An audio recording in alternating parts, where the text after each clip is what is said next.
Pretoria, south Africa में Elon Musk नाम का एक छोटा लड़का पैदा हुआ, बाकी सबसे अलग। जब दूसरे बच्चे बाहर खेलते थे, एलन किताबें पढ़ता था और सितारों के बीच एक फ्यूचर का सपना देखता था। अकेलेपन में भी उसकी क्यूरियोसिटी और इमेजिनेशन ने उसे कंफर्ट दिया। उसने कम उम्र में कंप्यूटर्स खोजे और खुद को कोडिंग सिखाई। 12 साल की उम्र में उसने ब्लास्टर नाम का एक गेम बनाया और बेचा।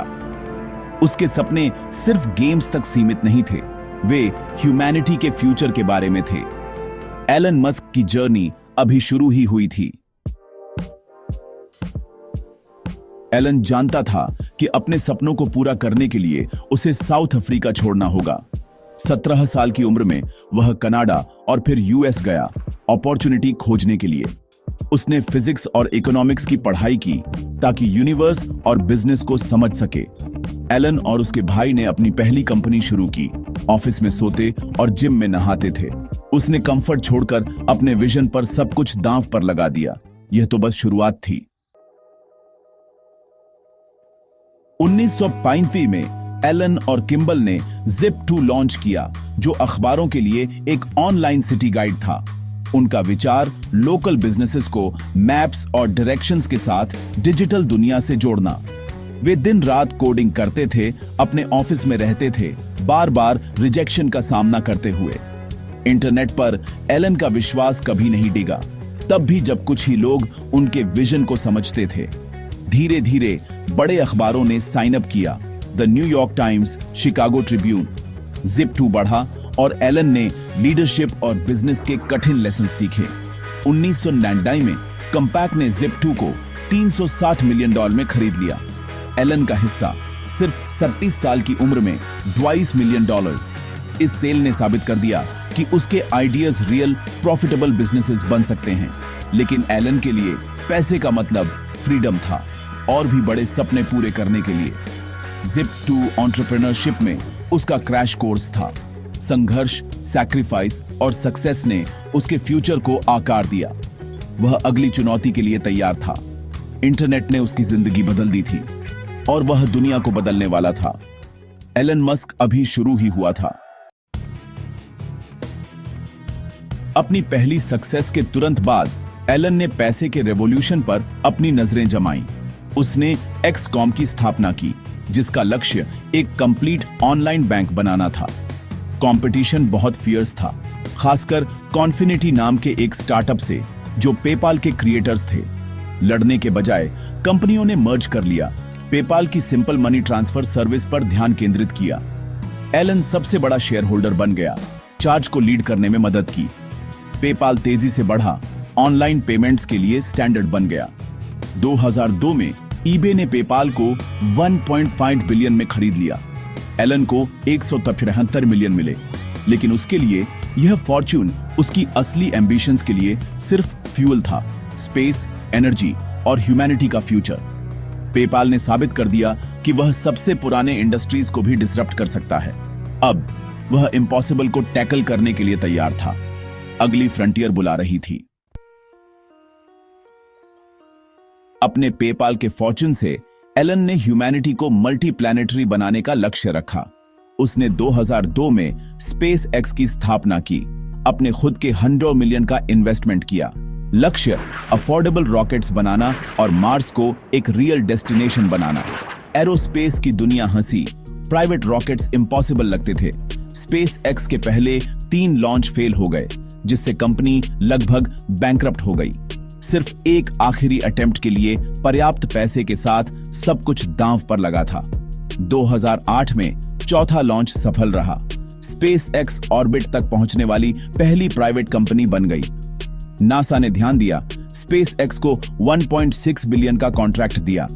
कंपनी ने रीयूजेबल रॉकेट्स का बीड़ा उठाया, जिससे लॉन्च कॉस्ट में भारी कमी आई।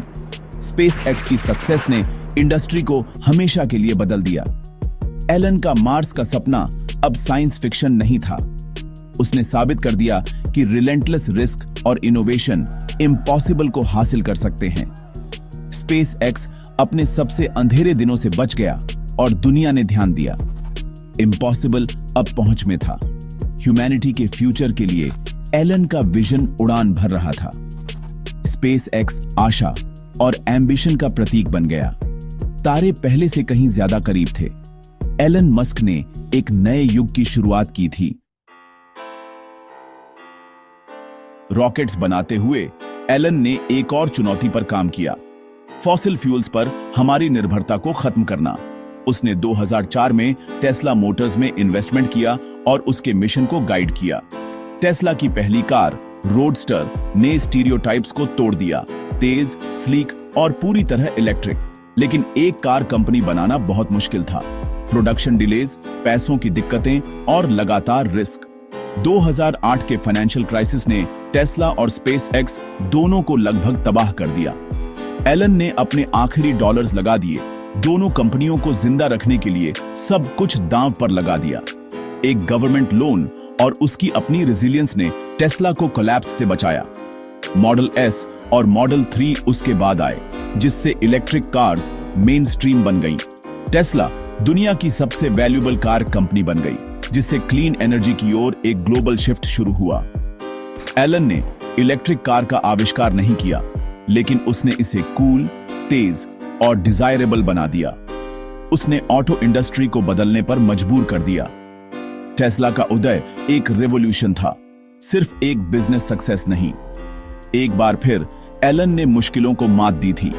दुनिया देख रही थी और फॉलो कर रही थी। एलन की जर्नी सक्सेस की सीधी रेखा नहीं थी। 2008 में स्पेसएक्स और टेस्ला दोनों कोलैप्स के कगार पर थे।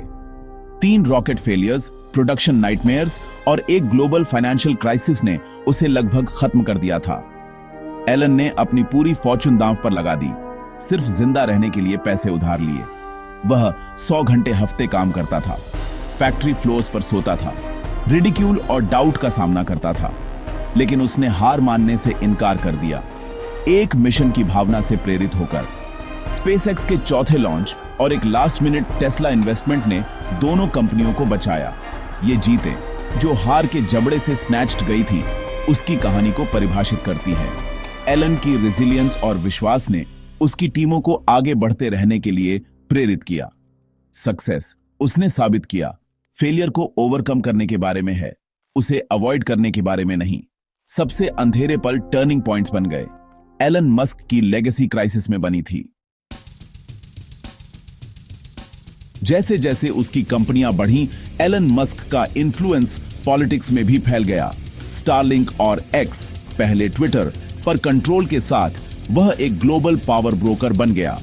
2024 के यूएस इलेक्शन के बाद उसने प्रेसिडेंट ट्रंप का समर्थन किया और डिपार्टमेंट ऑफ गवर्नमेंट एफिशिएंसी के को-हेड के रूप में नियुक्त किया। एलन का मिशन बिजनेस प्रिंसिपल्स को गवर्नमेंट में लाना, वेस्ट को कम करना और इनोवेशन को बढ़ावा देना। 2025 में उसने दी अमेरिका पार्टी लॉन्च की, जिसका लक्ष्य पॉलिटिकल सेंटर को एकजुट करना और कॉमन सेंस सॉल्यूशंस के लिए पुश करना था। यह कदम क्लासिक मस्क था, डिसरप्टिव, एम्बिशियस और कंट्रोवर्शियल, लेकिन थर्ड पार्टीज को बड़ी बाधाओं का सामना करना पड़ता है और क्रिटिक्स सवाल करते हैं कि क्या एक बिलियनर सचमुच एवरेज पर्सन का प्रतिनिधित्व कर सकता है। फिर भी एलन की पॉलिटिकल एम्बिशंस दिखाती हैं कि वह सिर्फ इंडस्ट्रीज को ही नहीं, बल्कि समाज को भी नया आकार देना चाहता है। चाहे उसकी पार्टी सफल हो या असफल, पॉलिटिक्स पर उसका इंपैक्ट अनडिनाएबल है। मस्क की पहुंच अब मार्स से लेकर मेन स्ट्रीट तक फैली हुई है। दुनिया उसके अगले कदम का इंतजार कर रही है। साउथ अफ्रीका के एक उत्सुक लड़के से लेकर एक ग्लोबल आइकॉन तक, एलन मस्क की कहानी लगातार एम्बिशन के बारे में है। वह ह्यूमैनिटी की सबसे बड़ी चुनौतियों का सामना करता है। एनर्जी, स्पेस, एआई, सिर्फ प्रॉफिट के लिए नहीं, बल्कि फ्यूचर के लिए। उसका रास्ता फेलियर्स, रिडिक्यूल और रिस्क से भरा है, लेकिन वह कभी आगे बढ़ना नहीं छोड़ता।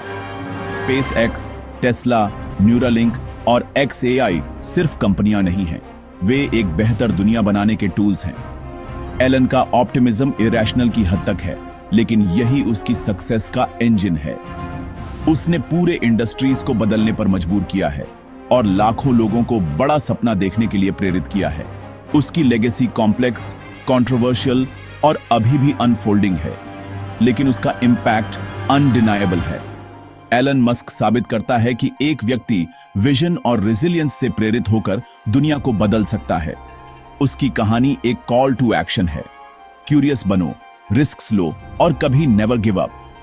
फ्यूचर कुछ ऐसा नहीं है जो हमारे साथ होता है, यह कुछ ऐसा है जिसे हम बनाते हैं। अगर आप बड़ा सपना देखने की हिम्मत करते हैं तो कुछ भी संभव है। द अनस्टॉपेबल ड्रीमर की जर्नी जारी है।